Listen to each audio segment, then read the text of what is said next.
Sean todos bienvenidos a nuestra casa espírita Becerra de Meneses en esta mañana en que estamos todos con el corazón alegre, dispuestos para recibir las luces de esta bella doctrina que nos da el consuelo, nos da la alegría de vivir. Y es así para comenzar nuestra preparación para el Evangelio, que vamos a hacer nuestra lectura. Tuvimos un pequeño inconveniente y tenemos la lectura de la semana pasada, pero yo voy a leerles la lectura de hoy en el libro. Entonces, creo que ustedes me van a escuchar igual. Así que vamos allá.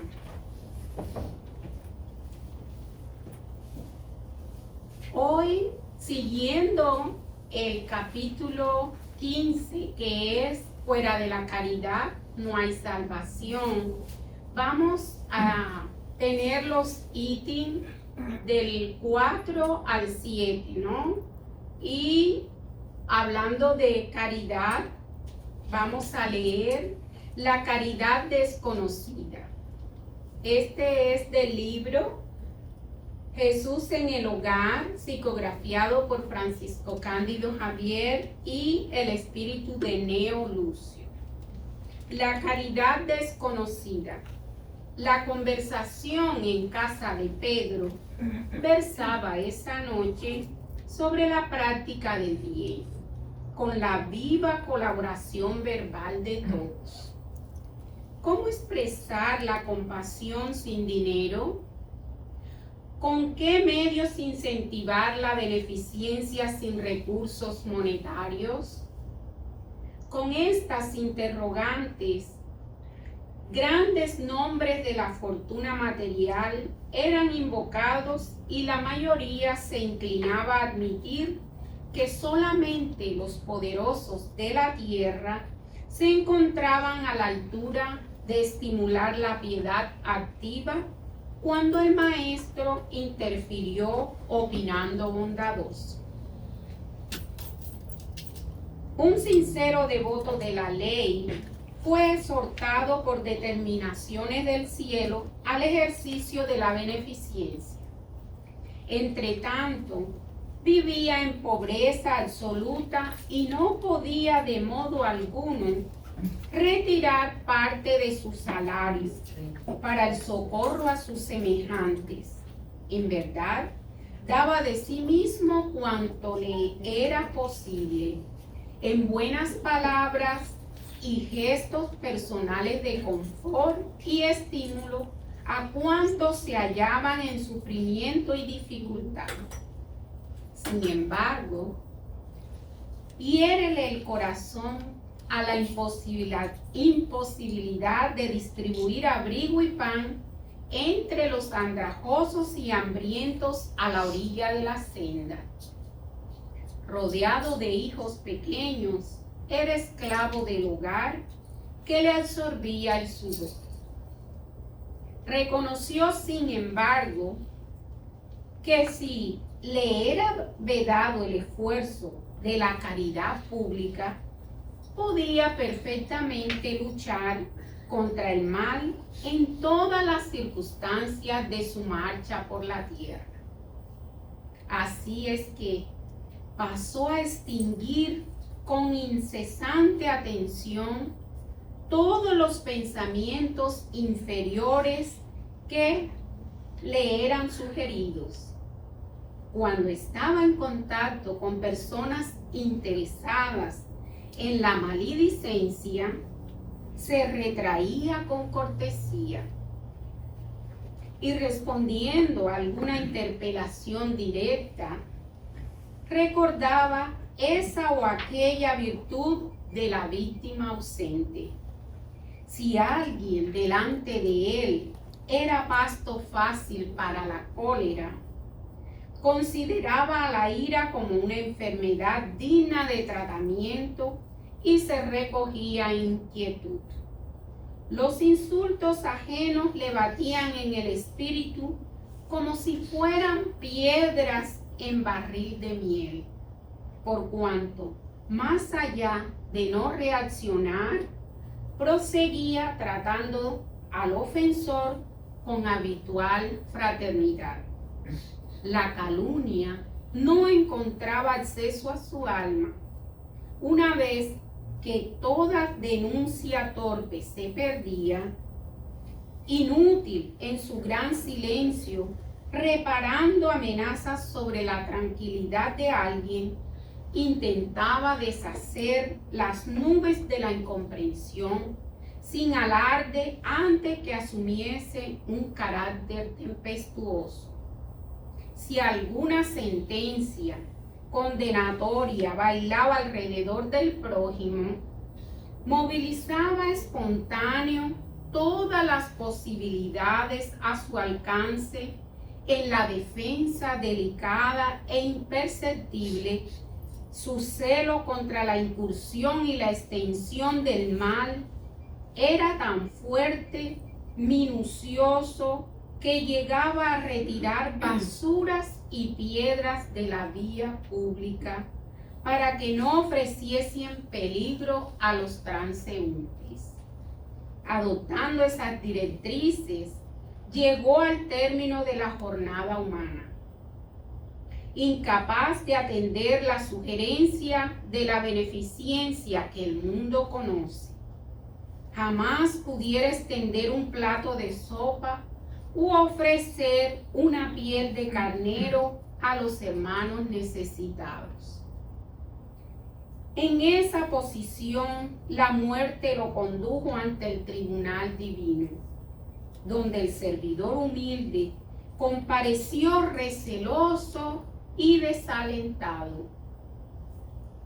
Temía el juicio de las autoridades celestes, cuando, de improviso, fue coronado por una brillante diadema y, como indagase en lágrimas la razón del inesperado premio, fue informado que la sublime recompensa se refería a su triunfante posición en la guerra contra el mal en la que se hiciere valeroso empresario. Fijó el maestro en los aprendices su mirada penetrante y calma y concluyó: distribuyamos el pan y la ropa. Encendamos la luz para combatir la ignorancia e intensifiquemos la fraternidad aniquilando la discordia. Pero no nos olvidemos del combate metódico y sereno contra el mal, en esfuerzo diario, convencidos de que en esa batalla santificante conquistaremos la divina corona de la caridad desconocida. No quise dejar de leer mi historia porque de verdad yo desde que la escogí y la leí me emocioné muchísimo. No sé si a ustedes también les ha pasado, pero de verdad de ver que nosotros solo necesitamos la buena voluntad para sernos mejores sirviendo, ¿no? Bueno, entonces vamos a disponernos para hacer nuestra oración de inicio, buscando paz y tranquilidad en nuestros pensamientos, para elevar hacia lo alto nuestro agradecimiento a ese Padre de amor, a ese hermano mayor Jesús y a todo el plano espiritual superior, a los guías y trabajadores de esta casa, Dr. Becerra de Meneses, su equipo, y todo el equipo espiritual que trabaja incansablemente para que nosotros tengamos este ambiente tranquilo, sereno, lleno de paz, de buenas vibraciones. Respiremos para inhalar todo ese fluido amoroso que en este momento tenemos en este ambiente. Y así, llenos de paz y serenidad, pedimos la bendición de nuestro Padre para que nos bendiga en esta mañana, nos llene de su gracia y nos dé la buena voluntad, el entendimiento y la sabiduría para que este mensaje podamos internalizarlo en nosotros, haciendo que nuestro ser se llene de su gracia y de su amor y podamos caminar seguros en esa trayectoria de nuestra evolución espiritual. También extendemos estas bendiciones para nuestros hogares, para todos aquellos que tengamos en mente, para nuestras familias, amigos, nuestro trabajo, y que el amor de Dios nos cubra, nos envuelva en fluidos de paz y de amor. Pedimos bendición, mucha sabiduría para nuestra hermana Laís, que va a darnos el Evangelio en esta mañana, trayéndonos sus reflexiones. Que sea la palabra divina en su boca. Y así, Señor, te agradecemos infinitamente, pidiendo permiso para comenzar nuestro Evangelio en esta mañana. Quédate con nosotros hoy y siempre, que así sea. Bueno, Laís es una trabajadora de nuestra casa. Ella es la directora del Departamento de Evangelización Infanto-Juvenil y en esta mañana va a estar con nosotros.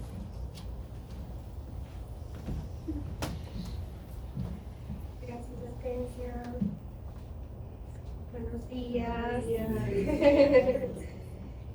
Bueno, entonces como Hortensia nos dijo, vamos a seguir estudiando el capítulo 15 del Evangelio según el Espiritismo, fuera de la caridad, no hay salvación, porque estoy hablando español, es en portugués, perdón. Estou tão acostumada a fazer em espanhol que... Então, fora da caridade não há salvação, itens 4 a 7. Antes da gente começar a falar sobre os itens de hoje, a gente vai percorrer um pequeno caminho para entender um pouco sobre a palavra caridade, sobre o que esse capítulo traz para a gente e como que ele vem desde trás, desde as bem-aventuranças, trazendo para a gente essa ideia da lei de amor e caridade no Evangelho. Então, fora da caridade não há salvação, a gente está falando de uma caridade que ela é realizada sem pretensão, sem as influências do nosso orgulho e do egoísmo, e ela se faz a maior qualidade do homem de bem.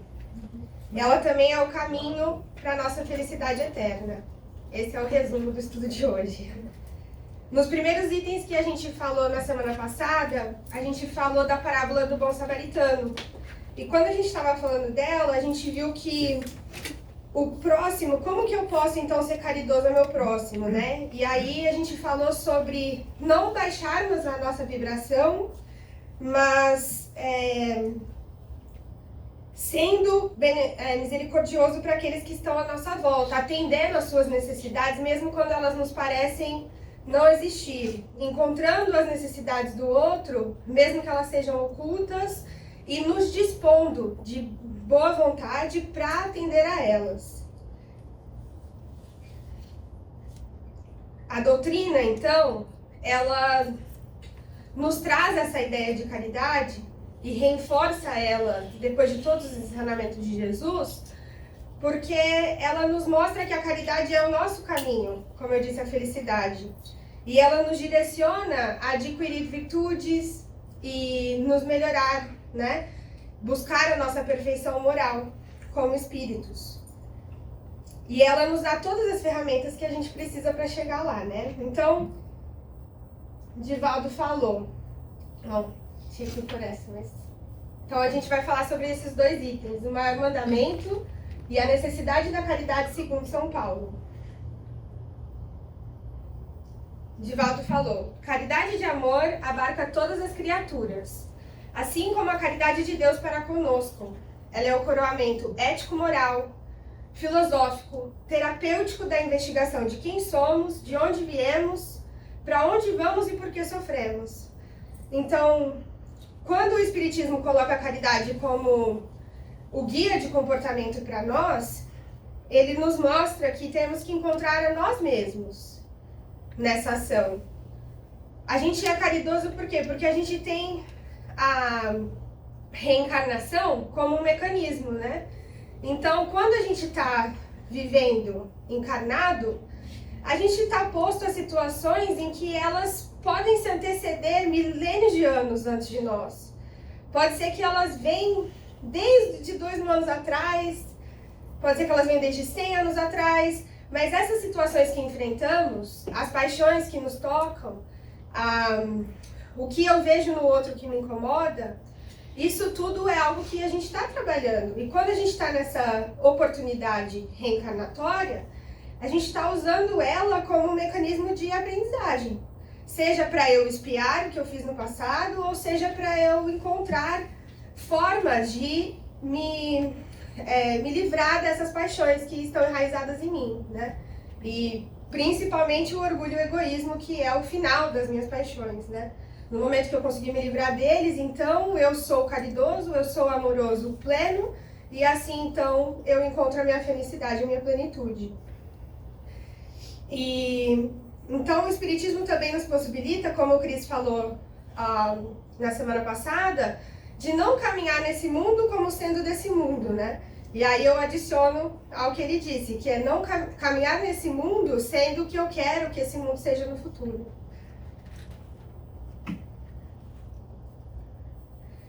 E aí, como eu disse, a ideia da caridade, da lei do amor e da caridade, ela vem sendo falada no Evangelho. Eu acho que eu desafio vocês a buscarem lá desde o item do capítulo 5.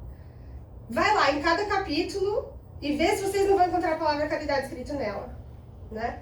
Por quê? Porque bem-aventurados são os pobres de espíritos, porque são aqueles que são humildes. São aqueles que entendem que eles ainda precisam aprender. São aqueles que entendem que são crianças, que estão apenas começando a sua caminhada. Bem-aventurados os puros de coração são aqueles que vivem pelo amor. São aqueles que usam o bálsamo soberano como blindagem contra todos os males.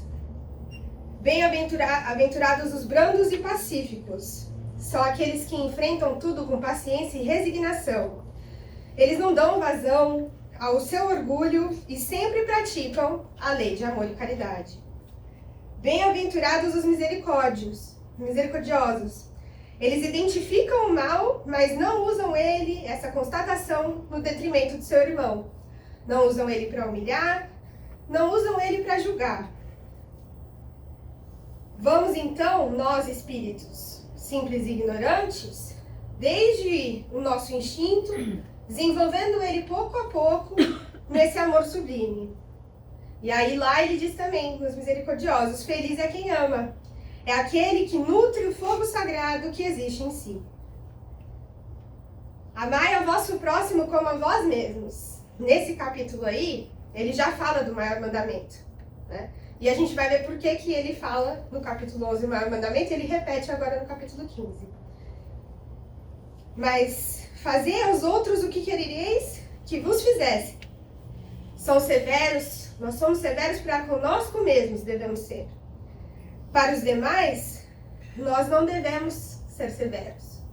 Devemos ser amorosos, assim como dizia a história da Hortência. Porque quantos de nós não cometemos faltas, né?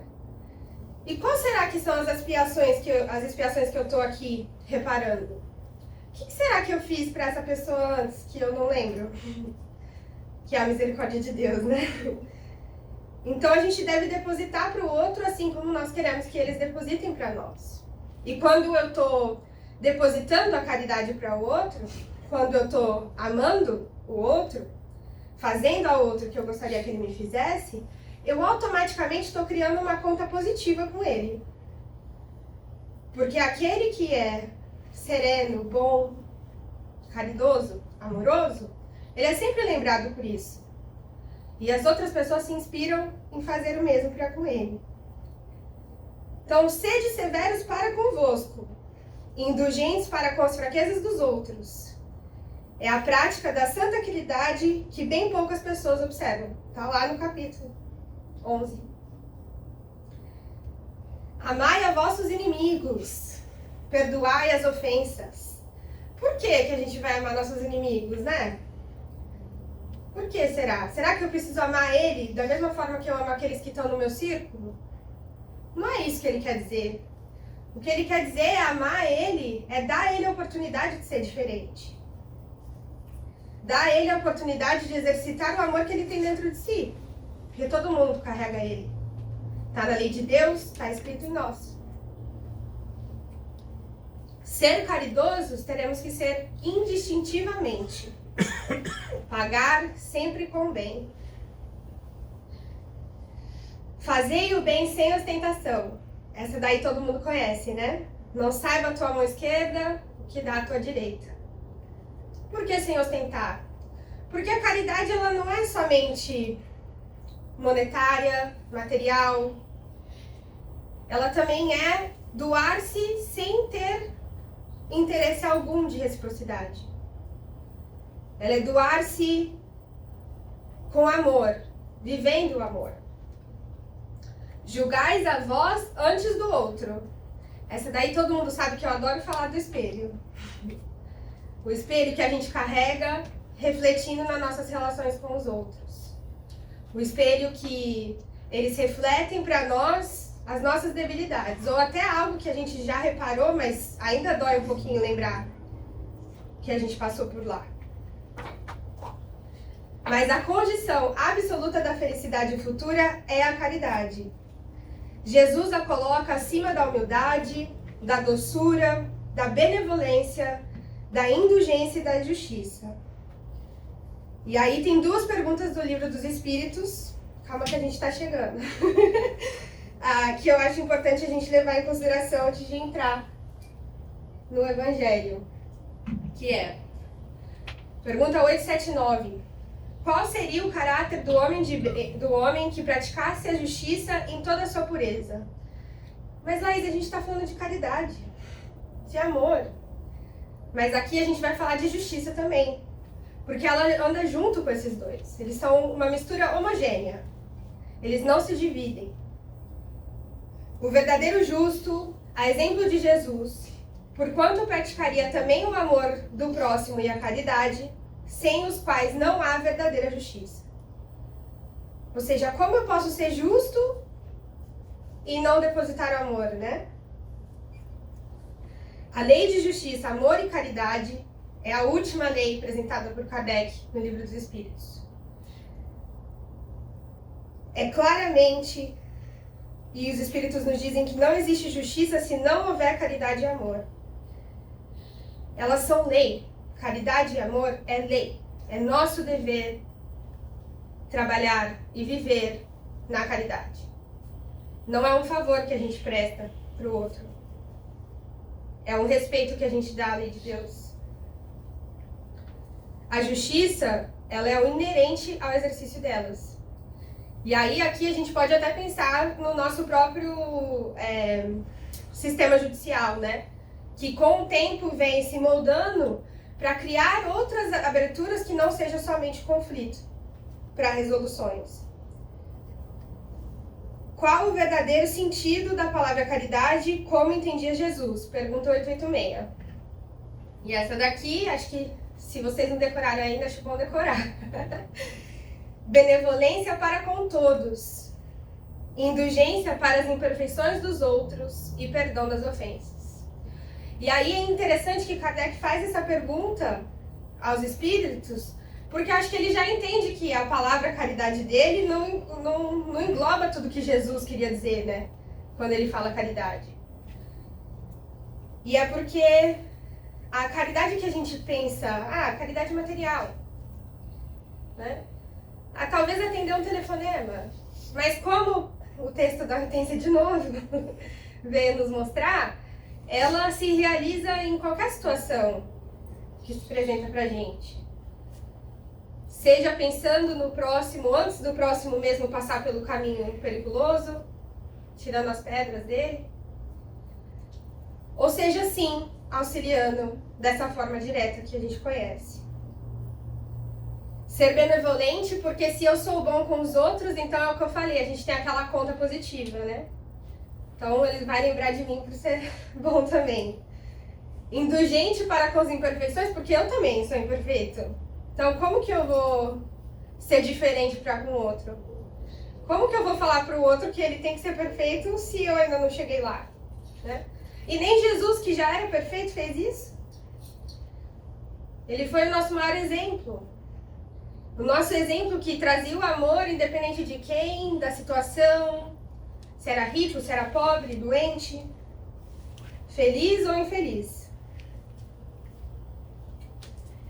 Se pensarmos, não tem como a gente julgar o outro e dizer o inimigo sem levar também em consideração o que eu falei antes, né? Reencarnação. E se ali eu estou reparando alguma coisa? E se eu fui muito pior com ele?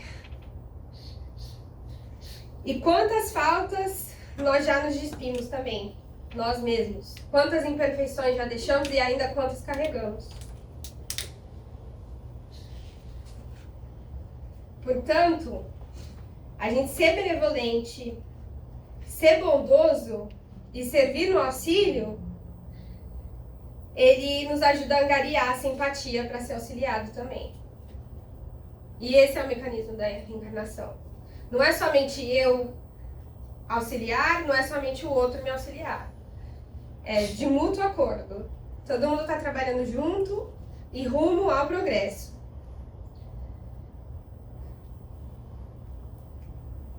E aí também perdoar as ofensas, né? Esse é muito importante, porque como eu falei daquela questão de conflito, se eu permaneço no conflito, vira um embate de 1 a 1, né? Então, eu sou ruim com você, você é ruim comigo, 1 a 1. Né? Eu te ofendo, você me ofende, 2 a 2. E a gente vai indo assim. Só que em qual momento que esse conflito termina? Ele só termina quando a gente é capaz de perdoar. Quando a gente é capaz de ser indulgente. Quando somos capazes de ser caridosos.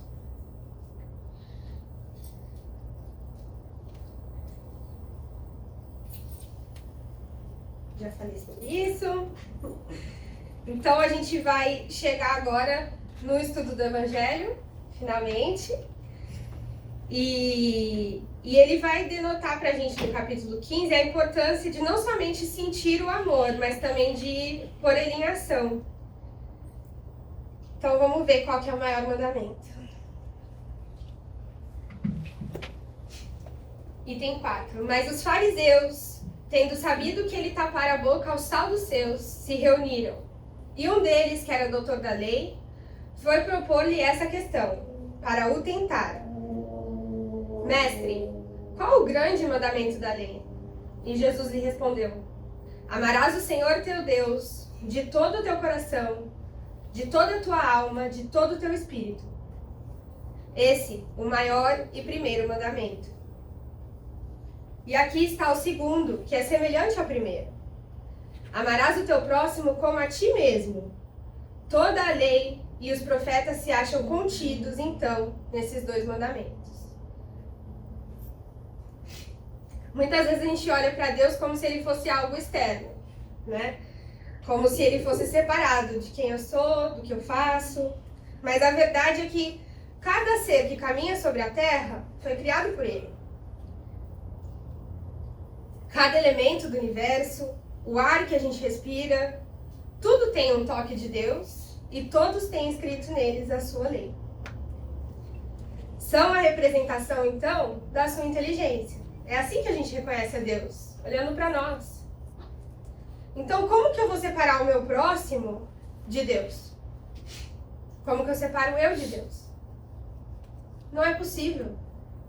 Assim como as palavras justiça, amor e caridade, na lei divina, não se separam, também não se separa aqui eu, o próximo, a árvore, o mar, tudo que está à minha volta.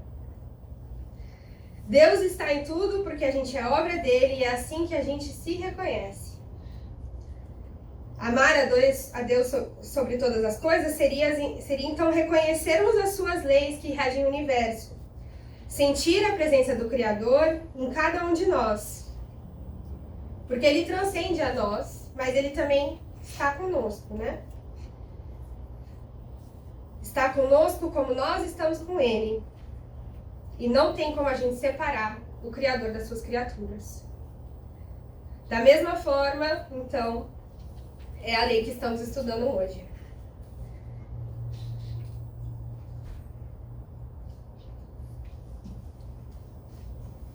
E a razão pela qual amor e caridade são a mesma coisa, a gente vai se estender um pouco mais à frente sobre a palavra amor, né?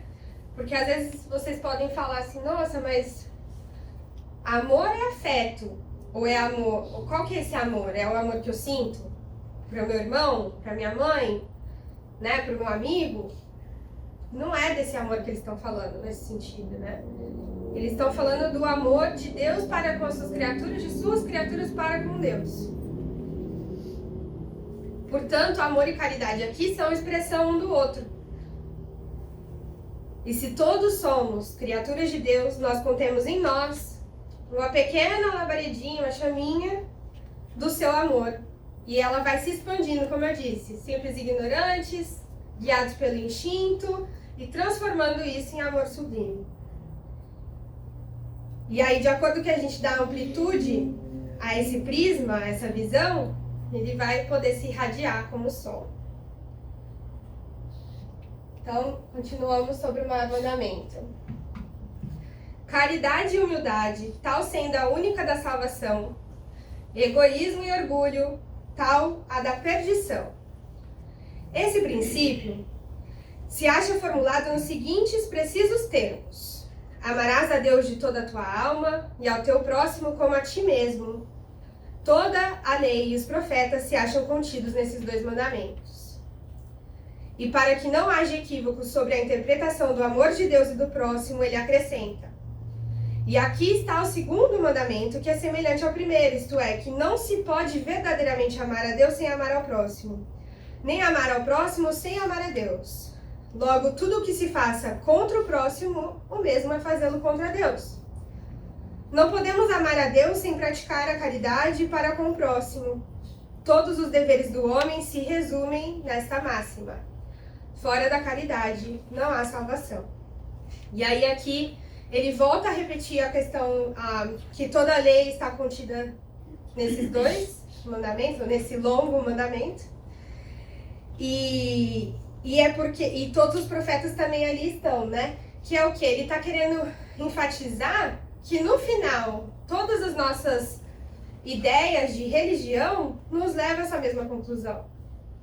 E por que ela nos leva a essa mesma conclusão? Porque, como eu disse, a lei está escrita em nós. Então, por mais rudimentar que o ser seja, né? Você pode ver nas civilizações mais rudimentares que existiram na Terra, sempre existe essa ideia de amor e caridade. Sempre existe a ideia de amar a Deus. Mas ele vai se desenvolvendo conosco, de acordo com que a gente vai crescendo como espírito.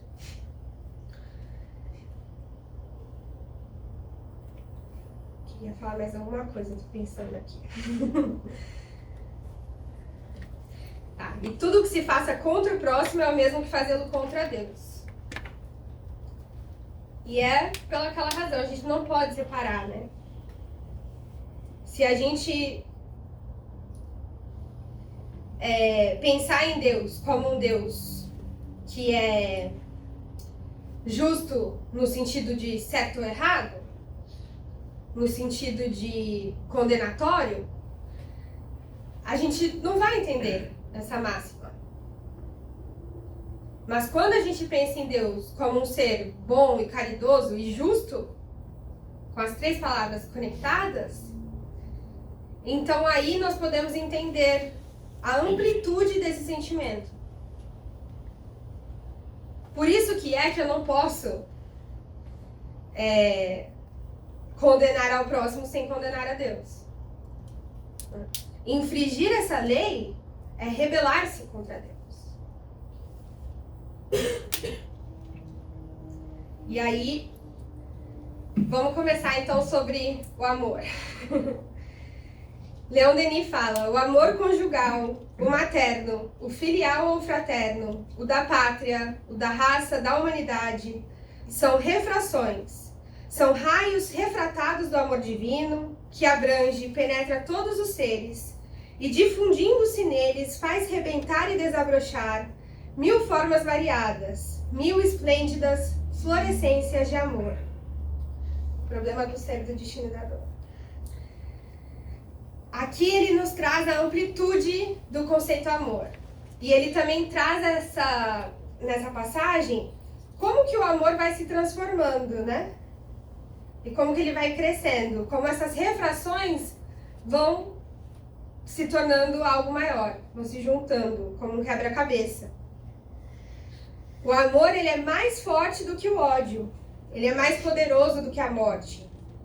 E Jesus é o nosso maior exemplo do efeito que o amor praticado nesse contexto, né? Amor, caridade, justiça, que ele pode ter para com os outros. Porque Jesus não estava na Terra por muito tempo. E do tempo que ele estava, foi mais ou menos uns 3 anos de evangelização. Imagina, 3 anos ele conseguiu enraizar o conceito de amor para todas as civilizações do mundo. E a gente fala dele até hoje. E ele não fez isso através da arte, através de algo especial, né, dotado de algum dom que seria reconhecido. Ele fez isso pouco a pouco, de um a um, de coração a coração, trazendo para esses corações a benevolência, a indulgência e o perdão. Não importava quem ele era, ele o fazia indistintivamente, sem olhar a quem. E desde sua morte, o seu amor ficou no mundo como foco sempre vivo e sempre ardente. Mas, como a gente já leu ali um pouquinho, já falei um pouquinho antes, ainda falta pra gente, né? Chegar nesse nível. Por mais que ele tenha ali há 2000 anos falado pra gente tudo isso, a gente ainda tá exercitando. Aumentar esse amor, colocar mais fragmentos juntos, para que ele consiga se compor como o amor divino. Nós temos em todos nós o mesmo poder de ação que Jesus tinha. De mudança, de transformação íntima. Quando nós colocamos o nosso foco nas qualidades do outro, ao invés das imperfeições, a gente consegue, aos poucos, inspirá-lo a aumentar as suas qualidades e diminuir suas imperfeições. É sobre o olhar que a gente tem. Porque as imperfeições, elas se transformam. De uma forma ou de outra, nesse ciclo reencarnatório, a gente vai se despedir delas. Seja hoje, seja amanhã, seja daqui mais 1000 anos, talvez 2, a gente vai se despedir delas. Mas as virtudes, elas nunca se vão. Uma vez que a gente as conquista, elas ficam em nós. Assim como o amor de Jesus ficou enraizado em nós, desde 2000 anos atrás. Ele exemplificou para nós o que é essa virtude. Na forma completa, na palavra e no sentido que ele queria trazer, e não no sentido que entendemos aqui na nossa linguagem. E Emmanuel alertou a gente, né? Que o próximo é o nosso caminho para Deus. E ele é o nosso caminho porque a gente pode exercitar o nosso amor. A gente pode refragmentar ele pouco a pouco. E São Paulo, então, muito poético, muito preciso nas suas palavras, trouxe pra gente qual a necessidade da caridade segundo ele. Ainda, quando eu falasse todas as línguas dos homens e a língua dos próprios anjos, se eu não tiver a caridade, eu serei como o bronze que soa e um símbolo que retine. Ainda quando eu tivesse o dom de profecia, que penetrasse todos os mistérios, e tivesse a perfeita ciência de todas as coisas, ainda quando eu tivesse a fé possível, até o ponto de transportar montanhas, se eu não tiver caridade, nada sou. E quando houver distribuído os meus bens para alimentar os pobres, e houvesse entregado o meu corpo para ser queimado, se eu não tivesse caridade, tudo isso de nada serviria. A caridade, ela é paciente, ela é branda e benfazeja. A caridade não é invejosa, não é temerária, nem precipitada. Não se enche de orgulho, não é desdenhosa. Não cuida de seus interesses, não se agasta, nem se azeda com coisa alguma. Ela não suspeita o mal. Não se rejubila com a injustiça, mas se rejubila com a verdade. Tudo ela suporta, tudo crê, tudo espera, tudo sofre. E aí ele conclui, né? Agora, essas três virtudes, a fé, a esperança e a caridade, permanecem. Mas dentre elas, a mais excelente é a caridade. E assim como Jesus, ele reforça que a caridade é a virtude máxima que devemos carregar. Porque como a gente viu lá nos ensinamentos de Jesus, todos eles trazem a lei de amor e caridade dentro deles. Então, se eu conquisto a caridade, quer dizer que todos os outros já chegaram para mim também. E aí vocês me falam, nossa, mas parece que eu conheço isso daí que você acabou de ler, né? Parece que isso daí tá numa música. Mas parece que eu já escutei a palavra amor no lugar de caridade. Por que será que aqui no Evangelho está escrito caridade? Bom, no Evangelho segundo o Espiritismo, ela é usada com essa palavra. Mas também, na Bíblia, em algumas versões, também traz caridade ou amor. Nos Coríntios. Então, como em versões diferentes da Bíblia, essas palavras se alternam. Porque aqui elas trazem o mesmo significado. No contexto que elas são empregadas. Por isso é comum que eles usem elas. Às vezes até para ajudar a gente a separar a palavra amor aqui do amor que a gente conhece aqui na Terra. Do amor philos, o amor das relações, da afetividade. André Luiz também tem uma colocação, né, sobre os diferentes amores que existem. Achei bem bonita, que é: o amor entre os astros e os sóis, as estrelas, se chama gravitação universal. Da matéria bruta é força de coesão, e entre os seres é afeto. Mas aqui a gente está explicando o amor que Leon Denis tentou mostrar pra gente que ele vai crescendo. Estamos falando do amor de Deus para com as suas criaturas, de suas criaturas para com Deus. O amor ágape.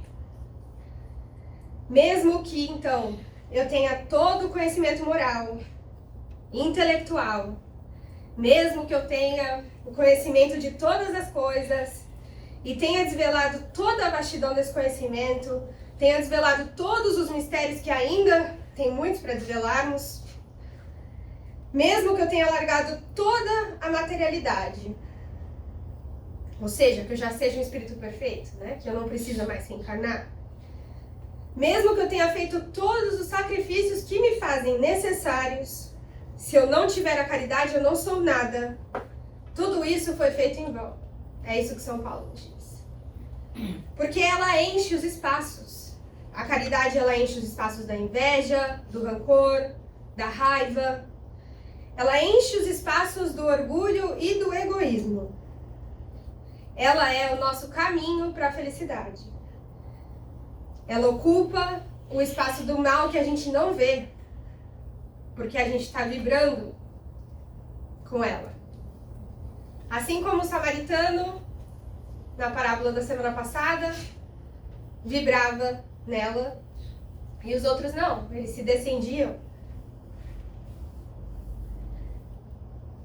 Ela preenche, então, todos esses passos de uma forma solícita, apaziguadora e amorosa.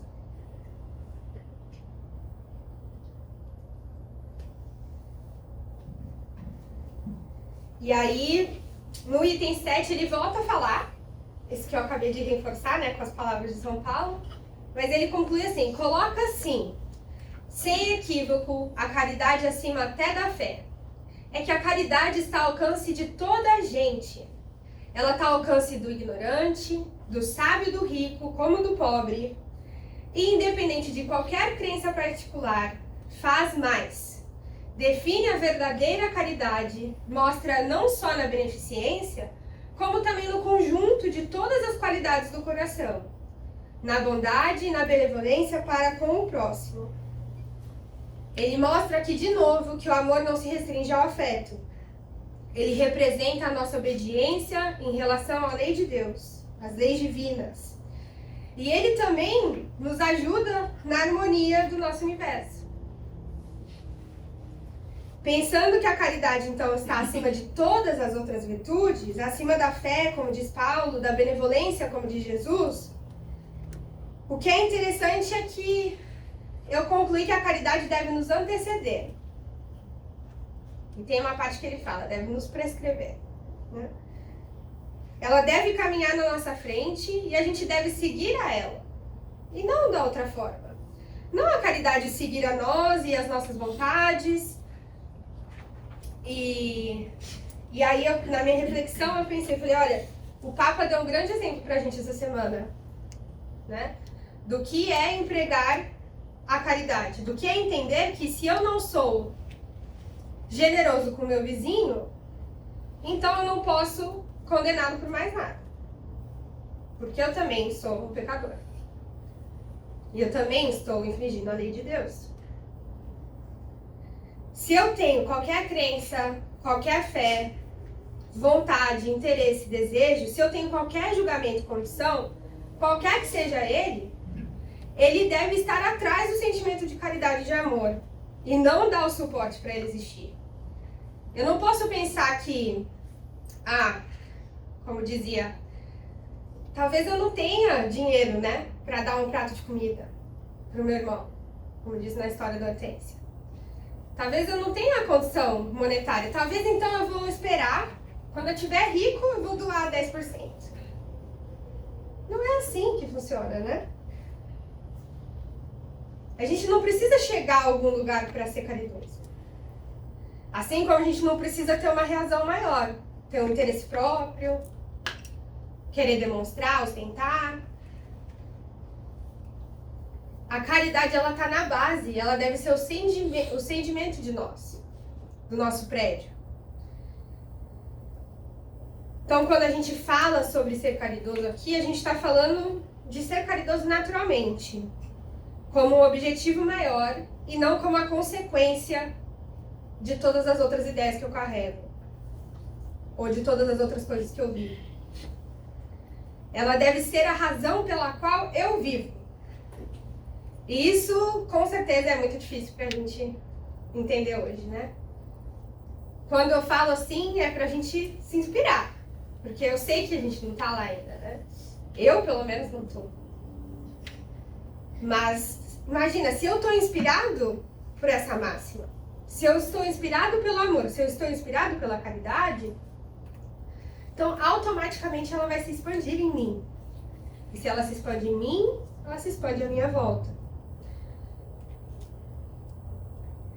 E com o tempo, se a gente se guiar nessa direção, por essa vontade de dar mais amor, de ser mais caridoso, então eu vou estar aberta às oportunidades que vão se colocar à minha frente.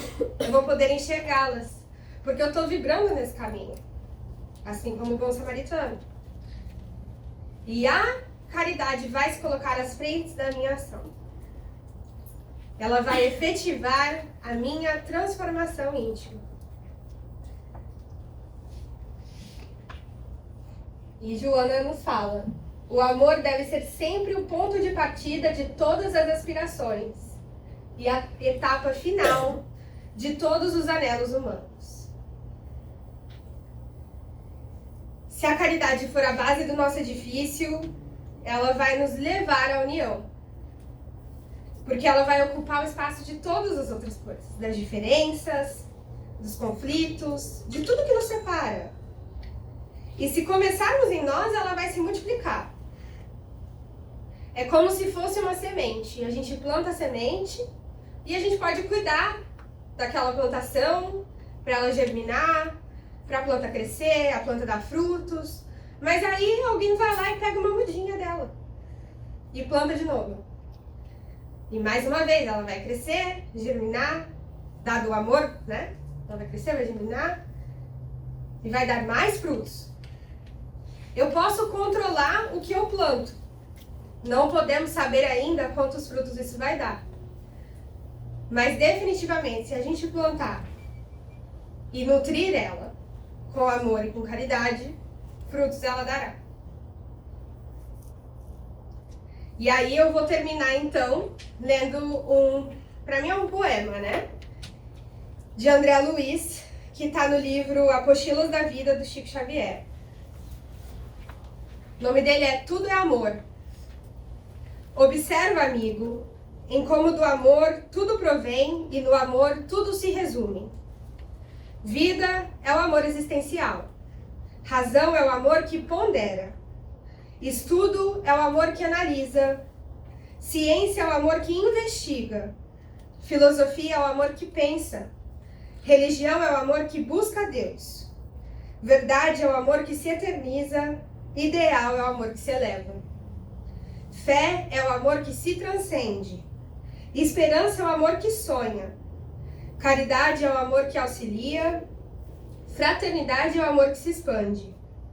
Sacrifício é o amor que se esforça. Renúncia é o amor que se depura. Simpatia é o amor que sorri.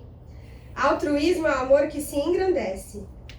Trabalho é o amor que constrói. Indiferença é o amor que se esconde. Desespero é o amor que se desgoverna. Paixão é o amor que se desequilibra. Ciúme é o amor que se desvaira. Egoísmo é o amor que se animaliza. Orgulho é o amor que se enlouquece. Sensualismo é o amor que se envenena. Vaidade é o amor que se embriaga. Finalmente, o ódio, que julga ser antítese do amor, não é senão o próprio amor que adoeceu gravemente. Tudo é amor. Não deixe de amar nobremente. Respeita, no entanto, a pergunta que te faz a cada instante a lei divina. Como? Então, assim, a gente vai terminar nosso estudo de hoje. Eu acho que aqui ele nos mostra mais uma vez, né? Que tudo se resume à lei de amor. E se eu emprego ele em qualquer oportunidade, se eu me pergunto como, quando a lei divina está me mostrando, então eu posso seguir nesse caminho. Um caminho à felicidade. Então assim, vamos fechar nossos olhos. Respirar profundo.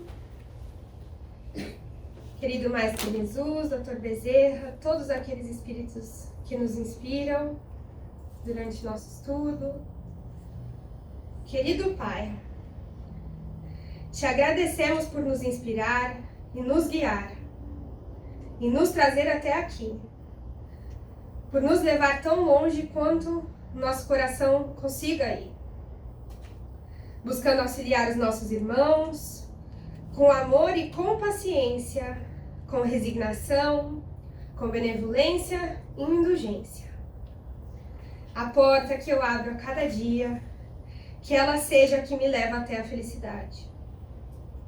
Não a felicidade essa, que é efêmera, mas sim a felicidade de estar junto a Ti, meu Deus.